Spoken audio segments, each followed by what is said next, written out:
What's up, bro? It's your boy, Mike Muse. Welcome to another episode of the Mike Muse Show. I am super excited to be in conversation with you and also, too, with my next two guests.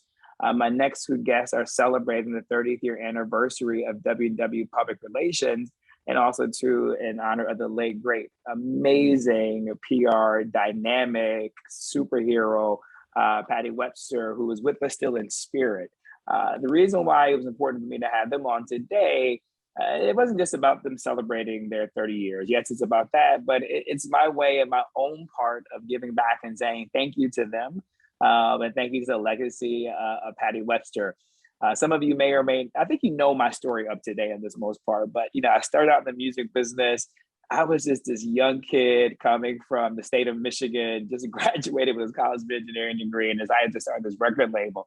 And it was back in the day, I was trying to crash every single party I could get into in the music business because I needed to get in there to meet the people. We network differently than you network now. Like now we just slide in people's DMs and it's a little bit easier to connect with people. But back in the day, it was all about being at the right party. And if you were at the right party and you're on the inside, it made the networking a little bit easier because these big wigs would say, well, if you got in here, you must be somebody. So I don't mind exchanging information with you and going to lunch.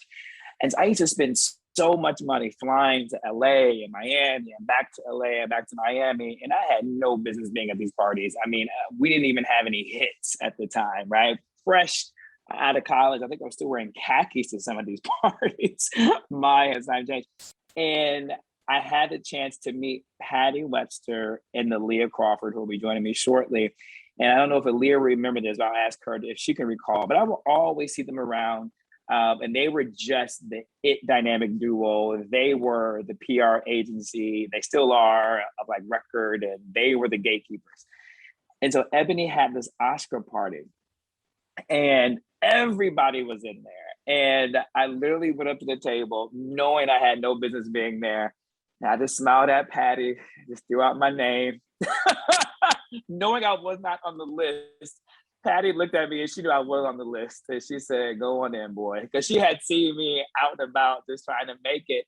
And it was literally in that moment where I recognized the goodness of who Patty was and the goodness of understanding entrepreneurism, understanding when people are hustling, understanding when people deserve a shot.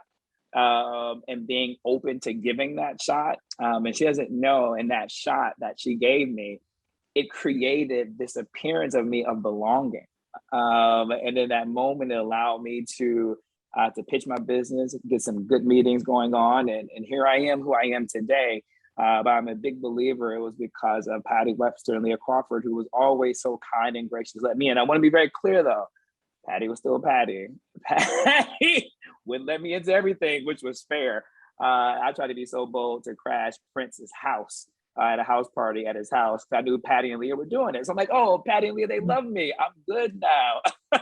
I go up to the gate and I ring the bell. Patty looked at me and she was like, now, Mike, I'm not letting you into this. And I was like, I know, Patty, but I had to try. And she said, baby, have a good night. And we just laughed and went on. And so that is my connection to these two individuals coming up right now and the connection I have with Aliya, and I always will have love for Patty Webster. So without further ado, the two dynamic individuals who are the two senior vice presidents of WW Public Relations, keeping WW still hot and popping, and still keeping a great memory of Patty alive. Welcome, Karen Lee and Aliya Crawford. How are you guys? We are blessed. How are you today? Pretty good. Aliya, do you think I captured those stories right and captured who Patty Webster was and is in spirit?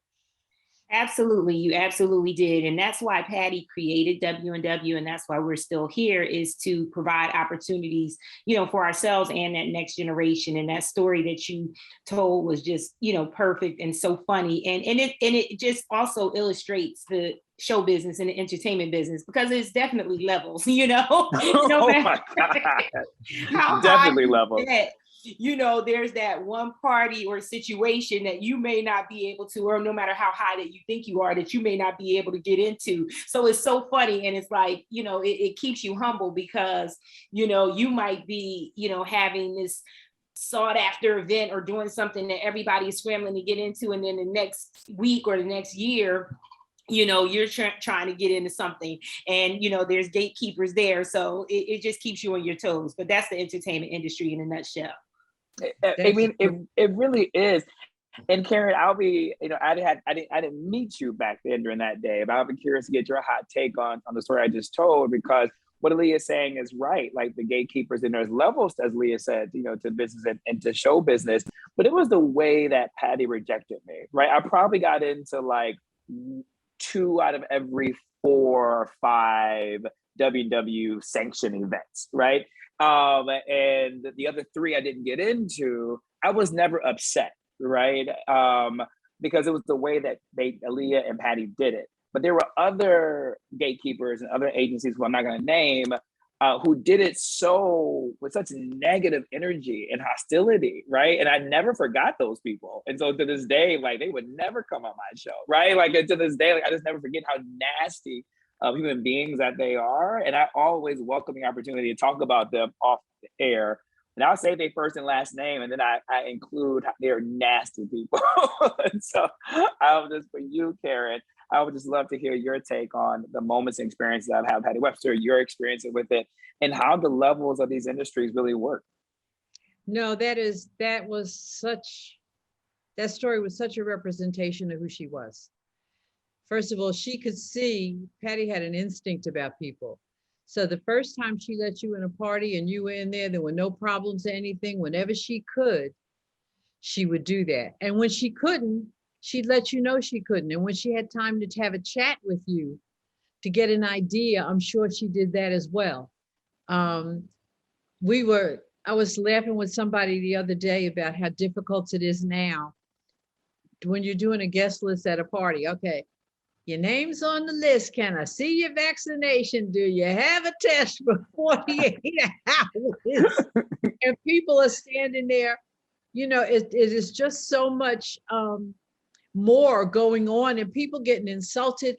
But even if somebody's not on a list, there's a way to talk to them. There's a way to speak to them. Say, you know what? Can you do me a favor? Can you just step over here? Let me just check this out. I want to make sure. You don't have to be nasty to anybody, because there's always somebody that's going to come that's not on a list. They could be media people.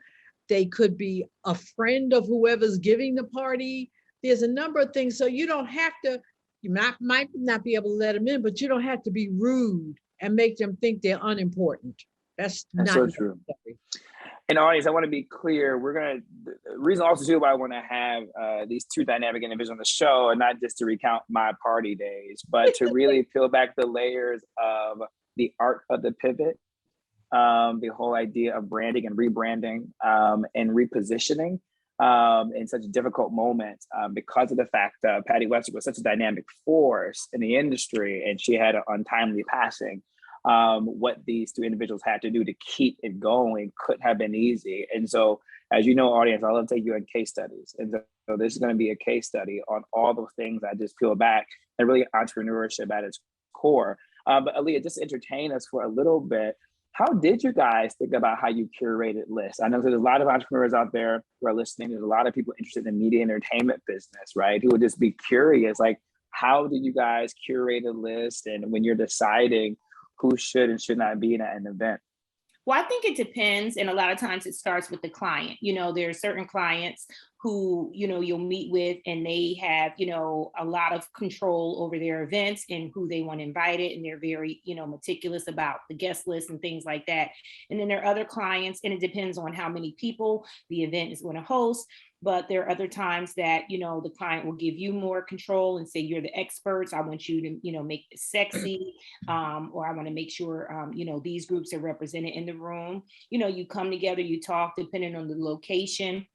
You figure out who's in the area, who's local, or if it's surrounding a big event like the Grammys or the Oscars or NBA All-Star, you figure out who's going to be in town, and you definitely want to start with, people that you have relationships with. And you also want to make people, make sure you're, inviting people who are obviously going to make it a bomb event, and who are going to make it a hot event, and who are going to help you get press coverage for your event. So that's always key. And, you do have to be selective, and that's hard because, you may be getting inquiries from people that you're really cool with and that you love and that you want to, but you only have a limited amount of space in an event, especially in LA. We know the fire marshal out there is very, he's awful. Oh yeah, my God. you'll get your stuff shut down. So depending on where you are, you have to factor all that in. And but you just want to make sure it's a hot event, it's a memorable event, and that the goal of the event is met, whatever that is, in terms of elevating whatever brand or whatever person or celebration. And if it's an intimate event and your client was very adamant about making sure it was small, intimate, people that are close to them, that's something that we always took very seriously too. Like if this is supposed to be 150 people here, or people that, our client really rocks with, we're going to be strict with the list. We have to be. Yeah. I just think what you just peeled back, Leah, is the science of an event, right? And the science, in particular, entertainment and media event, and what all goes through it, right? And all the check boxes. And it's almost putting together like this complicated puzzle, right? That isn't easy, to do, but to make sure the outcome is just right. Karen, I want to talk to you because I want to talk about the landscape of where PR is now, right? And I don't want to get to I'm going to get later to a point where I'm going to ask, like, when does a person need PR? Because I think that's also a good question on everyone's minds right now who are listening. In particular, I have a lot of entrepreneurs and co-founders who listen and pay attention. And so I'll be curious to get both of you's hot take on that one. But Karen, ironically, this morning, and this had nothing to do with, I knew I was going to be interviewing you guys, but I was talking with a buddy of mine on DM, shout out to Crystal. And she got her photo of her group and her friends got into this, ladies and gentlemen, you may or may not know this blog. It's called Guest of a Guest, right? And Karen, it made me think about, she's like, well, I had never heard of a guest of a guest. I was like, well, don't feel bad if you haven't. It's kind of changed, it's not what it used to be. But then we got into this really interesting discourse on how Getty image has changed. I remember waking up, and I know Karen and Leah, you may not want to engage. I'm sure Getty, you still work really well with Getty, but I was just thinking about the day when I would wake up and the next morning to see if I got into Getty, right? You'll wake up the next morning and see if you got on the Guest of a Guest. I wake up the next morning, and on Sundays, I only got in there twice, but to see if the late, great Bill Cunningham would do, take a picture of you, right? If you'll be put in the New York Times, right? And so those are the moments that we all live for, especially if you were starting out and you want to get your brand out there and establish a brand that's notable. And I was saying that has changed, I think now, and she said something interesting. She's like, it's all about the tag now, right? And who is hitting you up. And so I'm just wondering, with public relations, how has that changed, right? Like in the sense of the evolution to where you and I and Aliya come from that generation where it was to what does the work look like now for a publicist, not just for WW, but just for the PR industry as a whole? We're in the process of finding that out. It always makes me laugh when someone says, oh my goodness, I'll be so glad when things are back to normal. There is no normal. As Aliya said, if you've got a client that says, I want 150 people, the client may want 150 people, and the venue may only be able to do 75.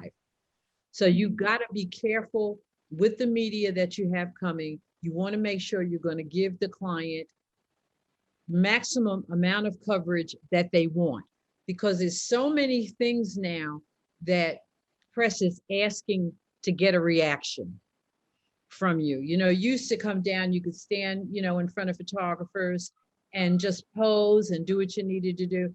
Now somebody's liable to yell out, so are you vaccinated? And get that shot at that moment of what you look like with somebody asking you about a vaccination, which has nothing to do with where you are. It's an interesting time, and I feel really blessed because Aliya and I are close personally and professionally, and we bounce things off each other, and we have other people that we work with as part of our, what we love to call our collective of friends, and other PR people that we're able to bounce things off of and have conversations about. And I think that's an important thing to do. Some people that may not even work with you. You call, oh, you got this client, let's do a 10-minute creative. But getting up now is, people are not looking at Getty as much as they're looking to see where they are on social media. Where were they on Instagram? And that's, Instagram is where everybody's wants to see, where am I on social media and how is that blossoming? and Aliya, that's kind of where I wanted to get at is, how has like big tech and these social media platforms change, the strategy of public relations, right? And how do you guys think about it in the backdrop in this where we live with big tech and these social platforms, and also do blogs and certain types of blogs?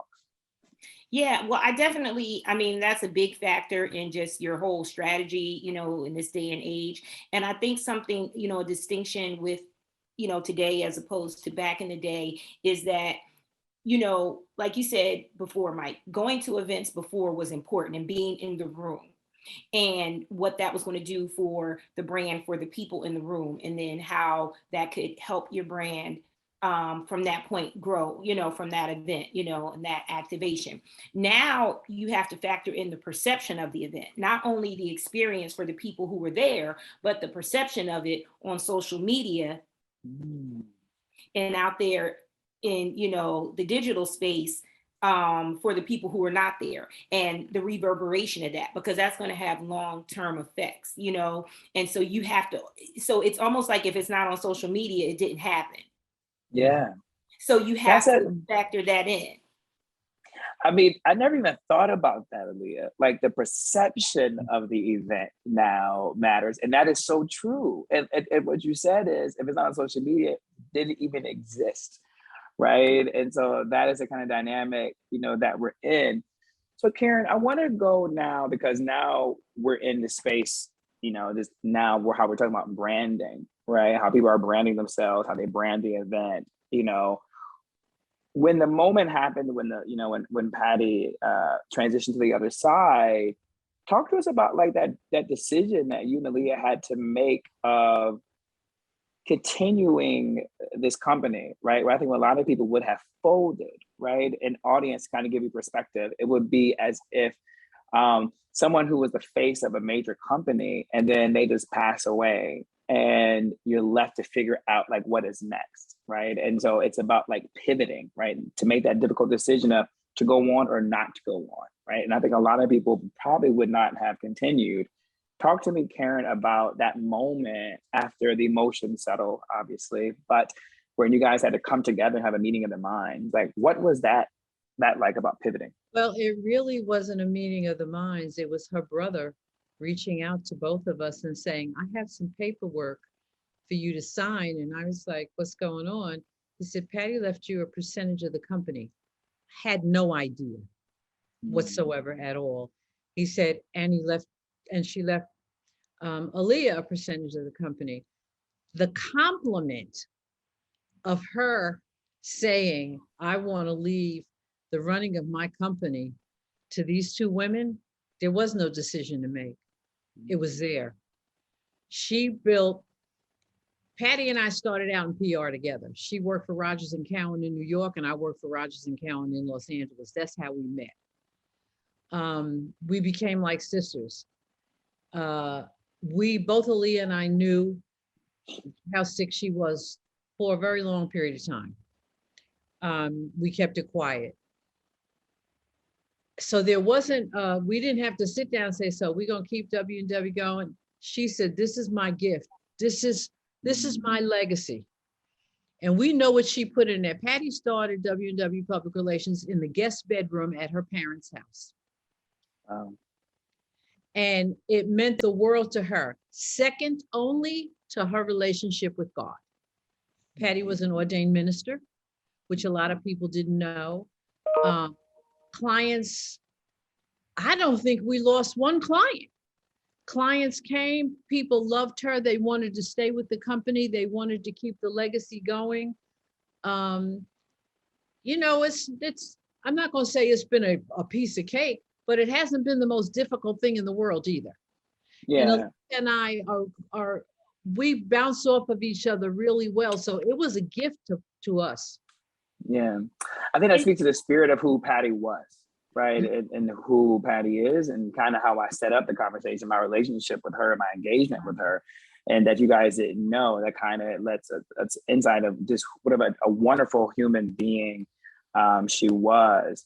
Aliya, though, but from our audience who's listening, I mean, this is a case study, right? Like, I'm sure even once you got the paperwork from her brother, yes, we're going to go on, but everyone has imposter syndrome, or maybe you guys didn't, right? But like, how did you, if you had imposter syndrome, or how did you push through, right? To say, we're going to pivot and this is what we're going to do and move forward. That couldn't have been easy. It wasn't easy. And although, from my perspective, we were extremely grateful for Patty to have, left, percentages of the company to us and put us in those positions and to trust us in that way. But it was something, we could have always still opted to, walk away and say we didn't want to take this on, this big responsibility. But we didn't do that. We did want to continue to create opportunities for the employees that we had at the time, and to continue to create opportunities and representation of ourselves in this space, in this PR space, in this entertainment space of women, Black women, and other minorities. That's so important to continue to make sure that these opportunities exist for the next generation. And that's something that you ultimately do as an entrepreneur. It's not always about, yourself and your dreams. It's about, you have a vision, and that's what Patty had, a vision to create opportunities for others. And, one of the things that we had to figure out early on is, although our company's been around for 30 years, since 1991, we essentially, with Patty's passing and her having been the face of the company, we had to reinvent ourselves and almost rebirth the company. So it almost is as if, we started a new company, even though we had this strong, solid foundation, that we started a new company from 2013 onward, because, we had to figure out how we were going to run the company versus how Patty was going to had run the company. So it was a lot, and it was a big learning experience. And I don't think I had imposter syndrome, and I know Karen hasn't had it, but I think that being put in certain positions really challenges you, and it reveals a lot of strengths and qualities in yourself that you may not have necessarily known you had, because you have to adjust yourself and adapt in ways that you didn't expect to. I always had aspirations of being an entrepreneur, but Patty used to tell me that one day I was going to run W&W and she was going to retire, and I would always say, no, I'm not. So it's interesting where life takes you, and then as long as you're willing to show up, and be up for a challenge, it can be an immense blessing. I want to lean into that as well. Go ahead, one of the things too was, and I'm not patting either one of us on the back, but reputations had a lot to do with that. We both had good reputations. We took care of business. We were creative people. We knew how to take care of business. People knew Aliya, because Patty, how many times she told me, Aliya's going to run this company. And I'd be like, that'd be just great. I'd be right here for. But that had a lot to do with it. The relationships, she would step out of the way with a client so that you could develop a stronger relationship. That was one of the things that she often did. And so, the respect. And when Aliya just was talking about, the next generation, made me think Patty, and it's so funny because I thought about this the other day. We both spoke at a class on public relations at Cal State Northridge. And I thought about that after we did it. Patty would have been so proud of that, because that was the next generation of PR people that were coming up. And it was very interesting, the questions that they asked, and you realize how naive young people can be coming in. And we wanted to this is not the first time we've done the class. We've done it previously. And we've done it for Syracuse University summer class that they have in LA too. But it is a responsibility, and we're different people, but we come together and make the best decision for the company. And that's something that I love and cherish about my relationship with Aliya. I love it. So I want, as we close, I want to peel out two pieces that I'm thinking about, that Aliya, that you kind of made me think about, as well as Karen, is a succession plan, right? I'm a tech founder. Like I've been an entrepreneur my whole life. And so this is kind of was a hope of peeling out like these things with you guys, because I recognize what you guys have as like it's a startup, it's an entrepreneur, it's a company, right? It's a session. And it's also the pivot. And so I'm gonna talk about the succession piece last and how to be thinking about that constantly. But in the sense of the transition period when essentially you guys did WW 2.0 and like in 2013, I've already had to reconfigure my tech startup already. And so I knew the moment that I had to do it, but it wasn't an easy decision because so many things has to change, right? And so as you, Aliya, were making that new transition in 2013, what advice would you give founders out there, tech people are looking to start their own company, in the sense of when it's time to make the pivot, what should they be thinking about and thinking through? Well, in my opinion, it's very important as an entrepreneur and a founder to make sure that your business outlives you. And That's good. You want to set it up so that it can outlive you. And a good friend told me recently that you also want to make sure that your business can operate without you. And even some large companies and large organizations that are very well known, that we all know about, he gave me some examples of people he had spoken to, and he asked them, could your business operate? Could it function without you for 3 months? And a lot of people said no. So I think that's very important to make sure that your business, that you have the right personnel and infrastructure and, just operationally, that it can actually function. If you were to take a leave of absence or to become ill, you want to make sure that your business. So those are just very, I think, fundamental things in terms of your structure and a succession strategy in terms of, can it even operate without you? Does it have the capital? Does it have the manpower, the intelligence, the infrastructure? And then some things that Karen and I learned just in terms of your estate planning and all that, you have to, when you're setting up a succession plan, who's going to run the company? Should you pass, or should you want to walk away but still, profit from the company? And then how does your family factor into all of that? Because when you have an estate, you have to make sure that the estate, for your company, the way it's passed down is separate from your personal, and that, there's different things that your family have to sign off on and agree to should you pass, so that the other shareholders, they would retain interest in the company, but they wouldn't have the ability to run the company. So there's different legalities that you definitely want to work out with your attorney to figure all of that out before you have to figure it out. And no one wants to be forced to have to figure all that stuff out if you should pass, especially if you should pass in an untimely manner. If people are dealing with grieving you, they don't want to have to figure out all of these legalities.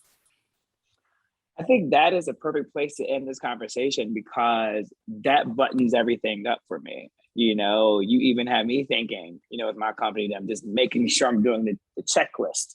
Like there are all these things in place. Yes. Ooh, let me make sure that is good. And so that's why I love having these type of conversations, because iron sharpens iron, right? And it's important that we tell these stories of entrepreneurship, particularly for people who are Black and brown, who may not be used to these type of conversations and may not be comfortable in this exchange of this type of topic. It even goes to the idea of self-care. Like we Americans in general are the least country to take vacation time. In particular, if you're a founder, like the stress that you're under, and then you don't take any vacation because you feel like the company can't survive without you. And that isn't a healthy place for you as a person. And that's also not a healthy place for you as a corporation or a business, because of the fact we're living a day and age now where it's so evident that no day is promised. And so it's important that everything is in order as best as you can. So audience, I hope that you take heed to those words. And not only for ourselves, Mike, not only for ourselves, but for our employees and also for our friends and family. So it's important that if you're a leader in a business, that you not only take time out for yourself, but that you encourage it within your company. We're all so busy trying to get the bag, but you have to encourage, paid time off, personal time, vacation time. You have to make sure your employees are taking care of their physical and mental health and going to the doctor and things like that. I also want to make sure we mention how important it is if you're working with the family. Patty's family has been amazing. they trusted us the same way she did. Mm. They came in Yeah. and said, you guys got this. We speak maybe twice a year, you know, and you have to make sure that if you're inheriting something from someone and there's an estate involved, that you can work with that and make it a successful day. The Webster family has been amazing. They're our family. You know, they support us in what we do. They don't question what we do and will tell us all the time, you know, we don't do PR and we got you guys, we're here. And I think that's been a really important part for us as we've been moving forward and continue to move forward. Audience, I think you're gonna need to play this back a few times. The jewels that they just dropped at the end was so genius. Again, just to level set as I conclude, this firm, and still to this day, is the firm. And so imagine like the firm in the peak of media entertainment when we all had budgets. All of a sudden, the face of it suddenly and unfortunately passes away. And what did you do? Right. And so I've always admired Aliya from afar, and Karen had the chutzpah to be able to keep pushing on in the way that they did. And so those nuggets they just gave you at the end, I promise you, play this back and take notes and get your pen and paper out. And it could be applied to, even if you're not an entrepreneur or founder, even if you're inside of a company, how to take and think about your own family as a whole. Karen Lee, Aliya Crawford, happy 30th anniversary. Salute to you guys for being just decent human beings. I mean, let's just start there. And then being like incredibly successful and dynamic PR experts that you guys are. So thank you guys for coming on today. Thank you for having us, and thank you for sharing all you share with your audience about business. We appreciate it. No, Thank you so much, Mike, and congratulations on all of your success. Congratulations on the show and everything, all the strides that you're making in media. And, you know, we really appreciate this time just to share our story with you. I love it. I love you guys. So until next time. You too. Thank you. Talk Have to you a great soon. day. All right. Bye, everyone.